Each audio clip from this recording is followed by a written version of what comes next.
ಇವಳು ವರ್ತನೆನೇ ಅರ್ಥ ಆಗ್ತಿಲ್ಲ. ಹೋಗರ ಅಥವಾ ಅಮಾಯಕತೆನಾ? ಎರಡೂ ಅಲ್ಲಮ್ಮ. ನೀವಿಷ್ಟು ಕೋಪ ಮಾಡ್ಕೋತೀರಾ ಅಂತ ಅನ್ಕೊಂಡಿರ್ಲಿಲ್ಲ.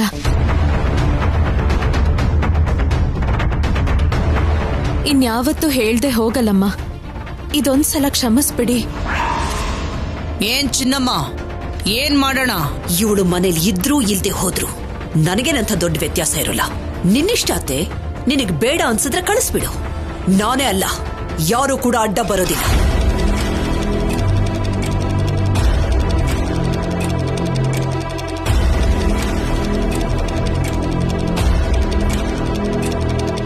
ವಾಗ್ದೇವಿ, ನಿನ್ನ ಅಭಿಪ್ರಾಯನ ಮಾತ್ರ ನೀನ್ ಹೇಳು. ಅದನ್ ಬಿಟ್ಟು ಅತ್ತೆ ಜೊತೆಗೆ ನೀನ್ಯಾಕೆ ಧ್ವನಿ ಸೇರಿಸ್ತಾ ಇದ್ಯಾ? ನಾನು ಹೇಳಿದ್ದು ನನ್ನ ಅಭಿಪ್ರಾಯನೇ. ನಿಮಗದು ಅರ್ಥ ಆಗ್ಲಿಲ್ಲ ಅಂದ್ರೆ ಅದು ನನ್ನ ಪ್ರಾಬ್ಲಮ್ ಅಲ್ಲ. ನೀವ್ ಹೇಳಿ ಅತ್ತೆ.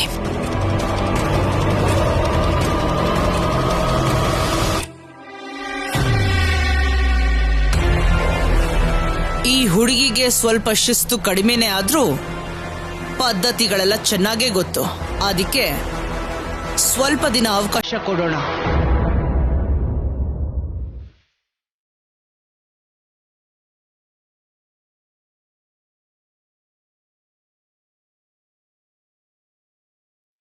ಆಮೇಲೆ ಕೂಡ ಬದಲಾಗ್ಲಿಲ್ಲ ಅಂದ್ರೆ ನಾನಿದ್ರೂ ಇಲ್ದೇ ಇದ್ರೂ ಹೊರಗಡೆ ಹಾಕ್ತಾ ಇರೋ. ಅದನ್ನ ನಾನು ಪ್ರತ್ಯೇಕವಾಗಿ ಹೇಳ್ಬೇಕಾತೆ.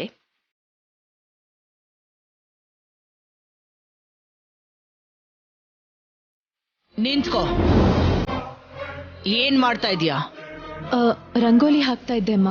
ಅದು ಕಾಣಿಸ್ತಾ ಇದೆ. ನೀನು ಬಂದಿರೋದು ಮಗು ಲಾಲನೆ ಪಾಲನೆ ನೋಡ್ಕೊಳ್ಳೋದಿಕ್ಕೆ.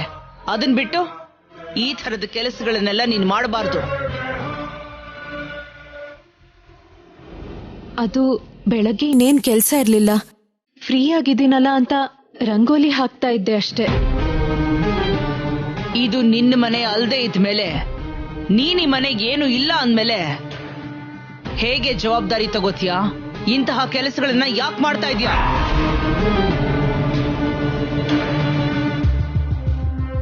ಇದು ನಿನ್ನ ತಪ್ಪಲ್ಲ, ನಮ್ಮ ಚಿನ್ನಮ್ಮನ ತಪ್ಪು. ಒಬ್ಬ ವ್ಯಕ್ತಿನ ಕೆಲಸಕ್ಕೋಸ್ಕರ ಕರ್ಕೊಂಡ್ ಬಂದ್ರೆ ಸರಿಯಾಗಿ ನೋಡ್ಕೋಬೇಕು ಅಲ್ವಾ? ನಾನು ಮಾಡಿರೋ ತಪ್ಪು ಕೂಡ ಅದೇ ಅತ್ತೆ. ಆ ತಪ್ಪನ್ನ ಹೇಗ್ ಸರಿ ಮಾಡ್ಬೇಕು ಅಂತ ನನಗ್ ಚೆನ್ನಾಗ್ ಗೊತ್ತು ಚಿನ್ನಮ್ಮ.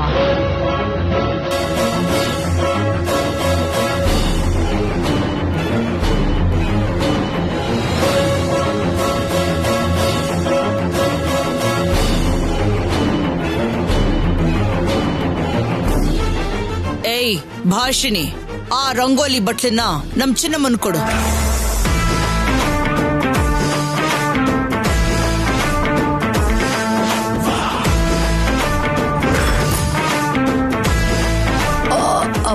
ಅದು ನನಗ್ಯಾಕತ್ತೆ?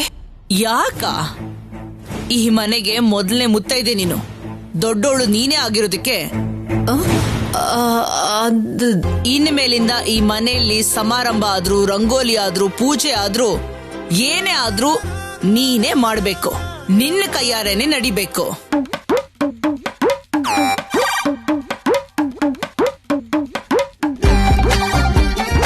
ಅಂದ್ರೆ ಈಗ ರಂಗೋಲಿ ನಾನ್ ಹಾಕ್ಬೇಕಾ? ಹೌದು, ಅದನ್ನೇ ಅಲ್ವಾ ನಾನು ಹೇಳ್ತಾ ಇರೋದು.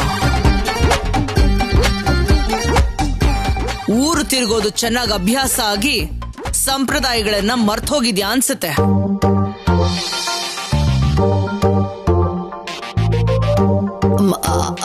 ಹಾಗಲ್ಲ ಅತ್ತೆ, ಅದು ರಂಗೋಲಿ ಹಾಕಿ ತುಂಬಾ ದಿನ ಆಯ್ತಲ್ಲ, ರಂಗೋಲಿ ಸರಿಯಾಗಿ ಬರುತ್ತೋ ಇಲ್ವೋ ಅಂತ. ಹೇಗ್ ಬರುತ್ತೋ ಹಾಗ ಹಾಕು.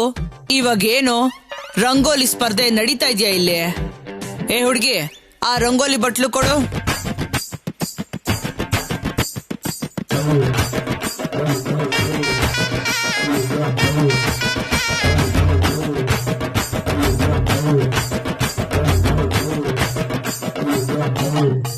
ಹೋಗ್ಲಿ, ಅತ್ತೆಗೆ ನಾನ್ ಸಹಾಯ ಮಾಡ್ಲಾ ಅಜ್ಜಿ? ನೀನೇ ಅಲ್ಲ, ಯಾರು ಕೂಡ ಒಂದು ಚುಕ್ಕಿ ಕೂಡ ಇಡೋದಕ್ಕೆ ಅವಕಾಶ ಇಲ್ಲ. ಹೋಗು ಚಿನ್ನಮ್ಮ.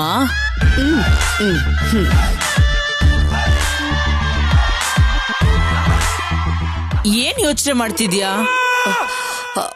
ಯಾವ ರಂಗೋಲಿ ಬಿಡ್ಬೇಕು ಅಂತ ಯೋಚನೆ ಮಾಡ್ತಾವ್ರೇನೋ. ಅತ್ತೆ ಅವ್ರೆ, ನಮ್ಮ ವಾಗ್ದೇವಿಗೆ ಗಿಳಿ ರಂಗೋಲಿ ಹಾಕೋದಂದ್ರೆ ತುಂಬಾ ಇಷ್ಟ. ಅದನ್ನೇ ಹಾಕ್ತಾಳೆ. ಬಾಯಿ ಮುಚ್ಕೊಂಡಿರೋಕ್ಕಾಗಲ್ವೋ? ಕೆಲವು ವಿಷಯಗಳನ್ನ ಬೇರೆ ಬೇರೆಯಾಗಿ ಹೇಳ್ಬೇಕೇನೋ ಚಿನ್ನಮ್ಮ.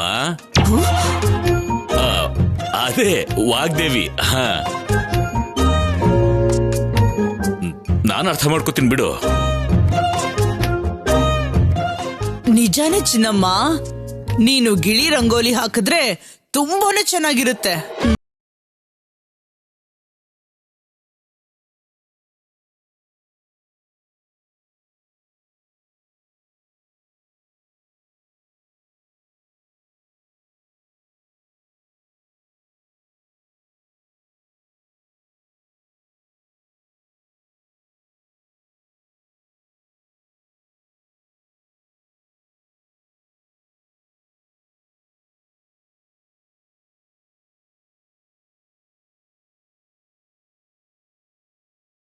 ಹಾಕು ಚಿನ್ನಮ್ಮ.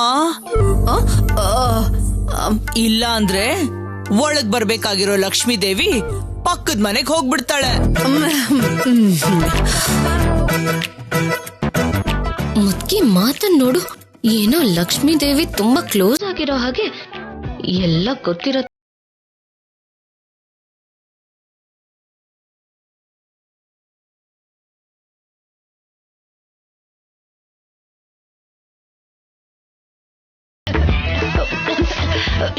ಈ ಹೊಗೆ ಏನೋ ಕಣ್ಣುರಿತಾ ಇದೆ. ಎಲ್ಲೋ ಕಸ ಸುತ್ತಿರ್ಬೇಕು ಅನ್ಸುತ್ತೆ ಅಜ್ಜಿ.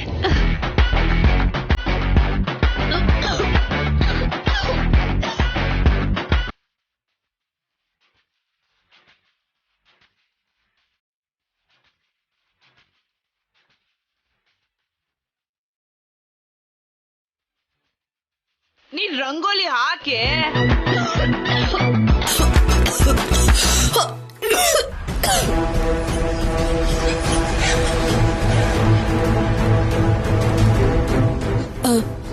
ರಾಹುಲ್ ಅವರೇ,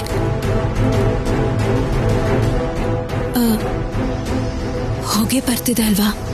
ನೀವು ಹೋಗಿ ಜಾಸ್ತಿ ಮಾಡಿ, ನಾನು ಹಾಕ್ತೀನಿ.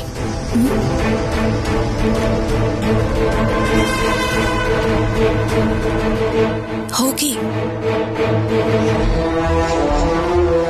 ಹೋಗಿ. ಅಜ್ಜಿ, ನಾನು ಹೋಗಿ ನೋಡ್ಕೊಂಡು ಬರ್ತೀನಿ ರೀ.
ಚಿನ್ನಮ್ಮ, ಬರಲ್ಲ ಬರಲ್ಲ ಅಂತ ನೋಡಿ ಎಷ್ಟು ಚೆನ್ನಾಗಿ ಹಾಕಿದ್ಯಾ.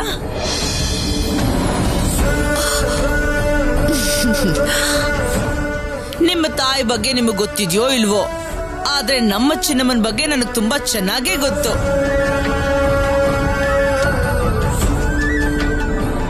ನಡೀರಿ ನಡೀರಿ, ಬಾ ಚಿನ್ನಮ್ಮ ಬಾ.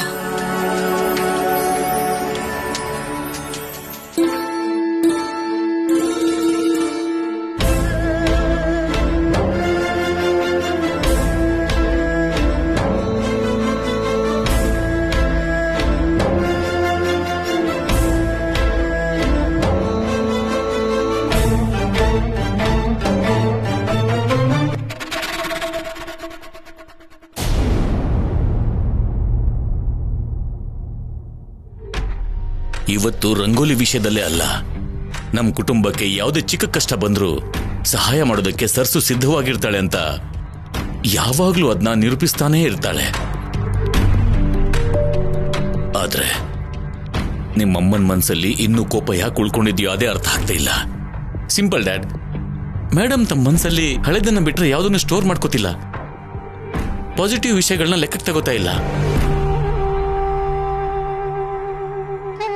401 ಕೋಟಿ GST ಪ್ರಾಬ್ಲಮ್ ಇಂದ ಸಾಲ್ವ್ ಮಾಡೋದು, ಶ್ಯಾಮಲ ಮಗನ್ ಜೊತೆ ನವ್ಯ ಮದುವೆ ನಡೆದಿರೋ ಹಾಗೆ ತಡೆದಿದ್ದು, ಹೊಸ ಪ್ರಾಜೆಕ್ಟ್ ನಮ್ ಕಂಪನಿಗೆ ಬಂದು ಕಷ್ಟಪಡೋದು, ಡ್ಯಾನ್ಸ್ ಕಾಂಪಿಟೇಷನ್ ಅಲ್ಲಿ ಗೆದ್ದಿದ್ದು, ಇಷ್ಟು ಒಳ್ಳೆ ಕೆಲಸಗಳ ಬಗ್ಗೆ ಮೇಡಮ್ ಒಂದ್ಸಲ ಯೋಚನೆ ಮಾಡಿದ್ರೆ ಸಾಕು ಡ್ಯಾಡ್. ನಮ್ಮ ಮನೇಲಿ ಮತ್ತೆ ಯಾವ ಪ್ರಾಬ್ಲಮೂ ಇರೋದಿಲ್ಲ. ನಿಮ್ಮ ಅಮ್ಮನ ಮೂರ್ಖತ್ವ ಗೊತ್ತಿದ್ದೆ ರಾಹುಲ್ಗೆ ಹೇಳೋದಕ್ಕೆ ಸಿದ್ಧವಾಗಿದ್ದೆ. ಆದ್ರೆ ಸರ್ಸು ಆಣೆ ಮಾಡಿಸ್ಕೊಂಡು ತಡೆದ್ಬಿಟ್ಲು. ತಾನೇ ಹೇಳ್ತೀನಿ ಅಂತ ಮಾತು ಕೊಟ್ಲು. ಇಲ್ಲ ಅಂದಿದ್ರೆ ನಾನ್ ಕಾಯ್ತಾ ಇದ್ದ ಪರಿಹಾರ ಯಾವತ್ತೂ ಸಿಗ್ತಾ ಇತ್ತು. ಆದ್ರೆ ನಾವು ಕೂಡ ಹಾಗೆ ಅಂತ ಎಷ್ಟು ದಿನ ಸೈಲೆಂಟ್ ಆಗಿರೋದು? ರಾಹುಲ್ ಬೆಳೆಸ್ಕೊಂಡಿರೋ ಪ್ರೀತಿ ಬಗ್ಗೆ ಗೊತ್ತಿದ್ದು ಕೂಡ ನಾವು ರಿಯಾಕ್ಟ್ ಆಗ್ಲಿಲ್ಲ ಅಂದ್ರೆ ಕರೆಕ್ಟ್ ಆಗಲ್ಲ ಡ್ಯಾಡ್.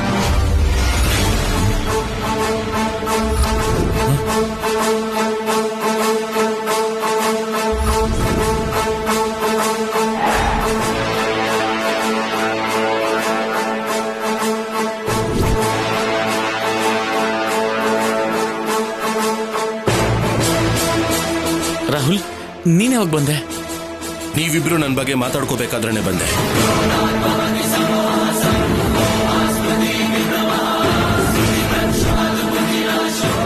ಏನನ್ನು ಮುಚ್ಚಿಡದೆ ನಿಜ ಏನು ಅಂತ ಹೇಳಿ ಡ್ಯಾಡ್.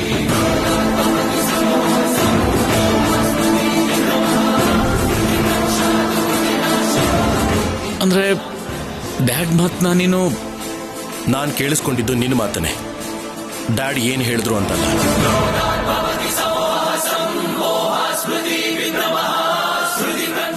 ನೀವ್ಯಾಕೆ ಸೈಲೆಂಟ್ ಆಗಿದ್ದೀರಾ ಡ್ಯಾಡ್?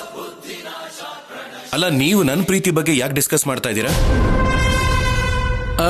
ಅದಾ ಏನಿಲ್ಲ ರಾಹುಲ್, ಮೇಡಮ್ ಭಾಷಣಿನ ಎಲ್ರ ಮುಂದೆ ಕೇರ್ ಟೇಕರ್ ಅಂತಂದ್ರು ಅಲ್ವಾ, ಅದ್ರ ಬಗ್ಗೆನೇ ಡಿಸ್ಕಸ್ ಮಾಡ್ತಾ ಇದ್ವಿ ಡ್ಯಾಡ್, ಅಷ್ಟೇ ಅಲ್ವಾ? ಹೌದು ಹೌದು ಕಣೋ. ಆಲ್ರೆಡಿ ಈ ವಿಷಯನ ಮೇಡಮ್ ಹತ್ರ ಮಾತಾಡಿದ್ದೀನಿ. ಜ್ಞಾನಾಂಬಿಕಾ ಅಜ್ಜಿ ಹೋಗೋವರೆಗೂ ಈ ಸೀಕ್ರೆಟ್ನ ಹೀಗೆ ಹೋಲ್ಡ್ ಮಾಡಿ ಅಂತ ಹೇಳಿದ್ದಾರೆ. ಓ, ನಿಮ್ಮ ಅಮ್ಮನ ಹತ್ರ ಮಾತಾಡಿದ್ಯಾ? ಸರಿ ಬಿಡು.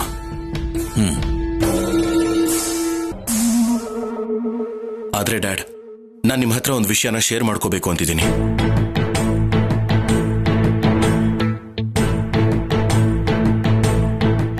ಕೆಲವು ದಿನಗಳಿಂದ ಭಾಷಣಿ ನೋಡ್ತಾ ಇದ್ರೆ ಅವಳೇ ನನ್ನ ಸರಸು ಅಂತ ಅನಿಸ್ತಾ ಇದ್ದಾಳೆ.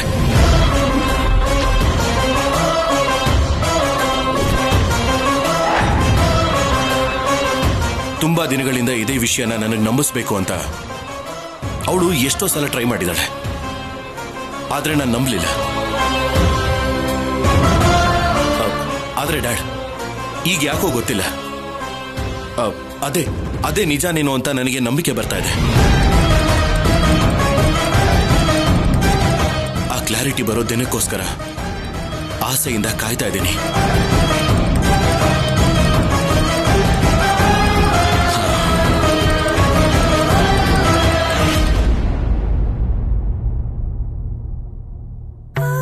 ಆ ಬಾಗ್ಲಿಗೆ ಹೂ ಮಾತ್ರ ಅಲ್ಲ, ಮಾವಿನ ಎಲೆಗಳನ್ನ ಕೂಡ ಕಟ್ಟಿ ಕೆಲವು ಬಿಡಿ ಹೂಗಳನ್ನ ಪೂಜೆಗೂ ತೆಗೆದಿಡಿ. ಅಜ್ಜಿ, ರಾಹುಲ್ ಬಾವನ್ ಹೆಂಡತಿ ಮನುಷ್ಯನ ಅಥವಾ ಸಿನಿಮಾದಲ್ಲಿ ತೋರ್ಸೋತರ ನಿನಗ್ ಬುದ್ಧಿ ಏನಾದ್ರೂ ಕಡಿಮೆ ಆಗಿದ್ಯೇನೆ? ತುಳಸಿ ಗಿಡನ ತಂದಿದ್ದ ಲಕ್ಷ್ಮೀ ದೇವಿನ ಆತ್ಮ ಅಂತಿದ್ಯಲ್ಲೇ? ಅದ್ ಹಂಗಲ್ಲ ಅಜ್ಜಿ, ಒಂದಿನ ಹಂಗ್ ಬಂದ್ ಹಿಂಗ್ ಓದ್ಲಲ್ಲ. ಈ ಸಾರಿ ಹಾಗಾಗ್ಬಾರ್ದು ಅಂತಾನೆ ಅಲ್ವಾ ಈ ಪೂಜೆ ಏರ್ಪಾಡೆಲ್ಲ. ಅಯ್ಯೋ ಮರ್ತೇ ಹೋದೆ. ಭಾಷಿಣಿ, ಅಮ್ಮ, ನಾಳೆ ಪೂಜೆಗೆ ಎಲ್ಲ ಸಿದ್ಧತೆ ಮಾಡ್ಕೊಂಡಿದ್ಯಾ? ಸಿದ್ಧ ಮಾಡಿದ್ದೀನಮ್ಮ. ಏನತ್ತೆ ಇದೆಲ್ಲ? ನಾಳೆ ಅಜ್ಜಿ ಅವ್ರ ಹುಟ್ಟಹಬ್ಬ ಅನ್ಸುತ್ತೆ, ಅದಕ್ಕೆ ಅನ್ನದಾನಕ್ಕೆ ಏರ್ಪಾಡ್ ಮಾಡ್ತಿದ್ದಾರೆ. ನನ್ ಹುಟ್ಟು ಹಬ್ಬಕ್ಕೆ ನಮ್ಮೂರಲ್ಲಿ ಅನ್ನದಾನ ಮಾಡ್ತೀನಿ ಹೊರತು ಇಲ್ಲಿ ಯಾಕೆ ಮಾಡ್ಲಿ? ಬಾಯ್ ಬಡ್ಕೆ. ಓ ಗಾಡ್, ಅಜ್ಜಿ ಯಾವತ್ತೋ ಒಂದಿನ ನಿಮ್ ಏಟಿಗೆ ನನ್ ಶೋಲ್ಡರ್ ಕಿತ್ತು ಕೆಳಗ್ ಬೀಳುತ್ತೆ. ಆವಾಗ ನಮ್ ಚಿನ್ನಮ್ಮ ಬಂಗಾರದಿಂದ ಹೊಸ್ತನ ಮಾಡಿಸ್ತಾಳೆ ಬಿಡೆ. ಬಂಗಾರ ಯಾಕಜ್ಜಿ? ನಮ್ ವನಜ ಮಾಡೋ ಕೆಲ್ಸಕ್ಕೆ ಹೇಳೋ ಮಾತುಗಳಿಗೆ ಮೇಡಮ್ ವಜ್ರದ ಬೇಕಾದ್ರೂ ಮಾಡಿಸ್ತಾರೆ. ಕರೆಕ್ಟ್ ಅಲ್ವಾ ವನಜ? ಅದೆಲ್ಲ ಸರಿ, ಆದ್ರೆ ಈ ಏರ್ಪಾಡೆಲ್ಲ ಯಾಕತ್ತೆ? ಏನಿಲ್ಲ ಚಿನ್ನಮ್ಮ, ನಾಳೆ ನಿನ್ ಚಿಕ್ಕ ಸೊಸೆಗೆ ಮಡ್ಲಕ್ಕಿ ತುಂಬಿ ಮುತ್ತೈದ್ರ ಹತ್ರ ಬಾಗಿನ ಕೊಡಿಸ್ತೀನಿ.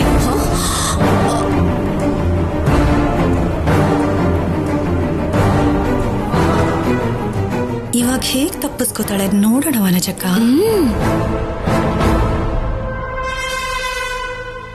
ಸಡನ್ ಆಗಿ ಮಡ್ಲಕ್ಕಿ ಬಾಗಿನ ಎಲ್ಲ ಯಾಕತ್ತೆ? ಅದೇನೋ ಬಾಂಬ್ ಇಡ್ತಾ ಇರೋ ತರ ಯಾಕೆ ಹಾಗೆ ಮಾತಾಡ್ತಾ ಇದ್ಯಾ? ಅದು ಅತ್ತೆ, ಈ ಸಮ್ಮರ್ ಅಲ್ಲಿ ಬಾಗಿನ ವ್ರತ ಅಂದ್ರೆ ತುಂಬಾ ಕಷ್ಟ ಆಗುತ್ತಲ್ವಾ? ಬಾಡಿ ಪೂರ್ತಿ ಡಿಹೈಡ್ರೇಟ್ ಆಗಿ ಆಯಾಸ ಆಗುತ್ತೆ. ಮಾಡ್ಲೇಬೇಕು ಅಂದ್ರೆ 3 ತಿಂಗಳಾದ್ಮೇಲೆ ವಾತಾವರಣ ಎಲ್ಲ ಸರಿ ಹೋದ್ಮೇಲೆ ಮಾಡಿಸ್ತೀನಿ. ಈಗ ನನಗಷ್ಟು ಟೈಮು ಇಲ್ಲ, ತಾಳ್ಮೆನೂ ಇಲ್ಲ ಅತ್ತೆ. ಏನ್ ಮಾತಾಡ್ತಿದ್ಯಾ ಅಂತ ಅರ್ಥ ಆಗ್ತಿದ್ಯಾ? ನಮ್ಮ ಸಂಪ್ರದಾಯನ ಗೌರವಿಸೋ ತಾಳ್ಮೆ ಇಲ್ವಾ ನಿನಗೆ? ಪೂಜೆ ಮಾಡೋದಕ್ಕೆ ಸಮಯ ಇಲ್ವಾ ನಿನ್ನ ಹತ್ರ? ಕಣ್ಣು ಹೋಗುತ್ತೆ ಹೀಗೆ ಮಾತಾಡ್ತಿದ್ರೆ. ಮೊದಲು ತಪ್ಪಾಯ್ತು ಅಂತ ಕೇಳ್ಕೊಳೆ. ಕರ್ಮಕೊಂಡು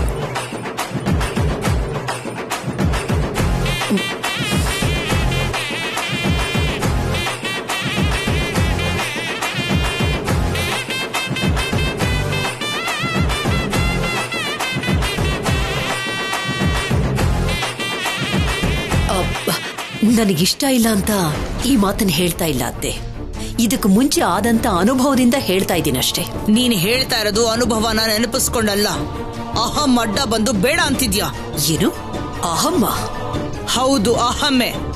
3 ತಿಂಗಳ ನಂತರ ಅಂದ್ರೆ ಹೇಗೂ ನಾನು ಈ ಮನೇಲಿ ಇರೋದಿಲ್ಲ. ನಿನಗೆ ಹೇಳೋರು ಕೇಳೋರು ಯಾರು ಇರಲ್ಲ. ಅವಾಗ ನಿನ್ನ ಸೊಸೆನ ಮನೆ ಕರೆಯೋ ಕೆಲ್ಸ ತಪ್ಪುತ್ತೆ ಅಂತ ತಾನೆ ನಿನ್ನ ಆಲೋಚನೆ. ಹಾಗಂತ ನಾನು ಹೇಳಿದ್ನ? ಯಾಕತ್ತೆ, ನಾನು ಏನ್ ಹೇಳ್ದೆ ಹೋದ್ರು ನೀವೇ ಯಾಕೆ ಊಹೆ ಮಾಡ್ಕೊಳ್ತೀರಾ? ಊಹೆ ಏನು ವಾಗ್ದೇವಿ? ಅತ್ತೆಯವ್ರು ಹೇಳಿದ್ ನಿಜಾನೂ ಅಲ್ವಾ ಅಂತ ಹೇಳಿದ್ರೆ ಸರಿ ಹೋಗುತ್ತಲ್ವಾ? ಅತ್ತೆಯವ್ರೆ, ಏನಂತೀರ ನೀವು? ನೀವು ಸ್ವಲ್ಪ ಸುಮ್ನೆ ಇರ್ತೀರಾ? ನಾನು ಅತ್ತೆ ಜೊತೆ ಮಾತಾಡ್ತಾ ಇದ್ದೀನಿ. ಅಂದ್ರೆ ನೀನ್ ಯಾಕೋ ಕಷ್ಟ ಪಡ್ತಾ ಇದೆಯಲ್ವಾ, ಮಾತಲ್ಲೇ ಸಹಾಯ ಮಾಡೋಣ ಅಂತ. ನೀವು ಮಧ್ಯದಲ್ಲಿ ತಲೆ ಹಾಕ್ತಾ ಇದ್ರೆ ಅಷ್ಟೇ ಸಾಕು. ಅದಕ್ಕಿಂತ ನಿಮ್ಮಿಂದ ಯಾವ ಸಹಾಯನೂ ಬೇಕಾಗಿಲ್ಲ.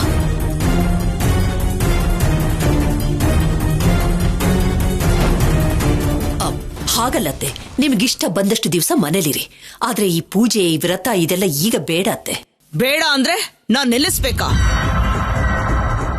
ಆದ್ರೂ ನೀನೇ ನನಗ್ ಹೇಳೋದು. ನಾನು ಮಾಡ್ಬೇಕು ಅಂದ್ಕೊಂಡಿದ್ದೀನಿ, ಮಾಡ್ತೀನಿ. ನಿಲ್ಲಿಸೋ ಧೈರ್ಯ ಇದ್ರೆ ಅಡ್ಡ ಬಾ. ಆಮೇಲೆ ಏನು ಮಾಡ್ಬೇಕು ಅಂತ ನನಗ್ ಚೆನ್ನಾಗೆ ಗೊತ್ತಿದೆ. ಹಾಗಲ್ಲತ್ತೆ, ಅವಳಿಗೆ ಇಲ್ಲಿರೋದಕ್ಕಿಂತ ಅವಳ ತವರು ಮನೇಲಿರೋದೇ ತುಂಬಾ ಇಷ್ಟ. ಅದಕ್ಕೆ ಮಾತುಗಳನ್ನ ಕರೆಯೋದು, ತೊಂದರೆ ಕೊಡೋದು ಬೇಡ ಅಂತ. ನೀನ್ ಇಲ್ದೇ ಇದ್ದಾಗ ಬಂದ್ಲು, ನೀನ್ ಬಂದ ತಕ್ಷಣ ಹೋದ್ಲು. ಸಮಸ್ಯೆ ಏನು ಅಂತ ನನಗ್ ಚೆನ್ನಾಗಿ ಅರ್ಥ ಆಗೋಯ್ತು. ಈ ಸಲ ಹಾಗಾಗಲ್ಲ, ಆಗೋದಕ್ ನಾನು ಬಿಡೋದೂ ಇಲ್ಲ.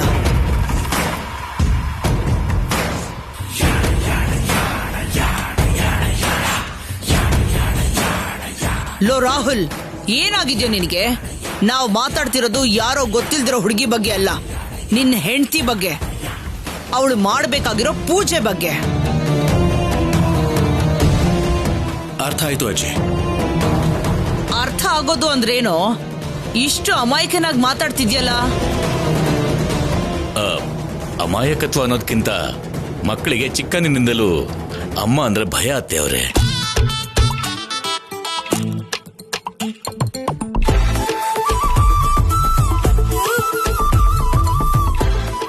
ತಾಯಿನೂ ಕೂಡ ಭಯ ಪಡಿಸೋ ಅಜ್ಜಿಯಾಗಿ ಹೇಳ್ತಾ ಇದ್ದೀನಿ.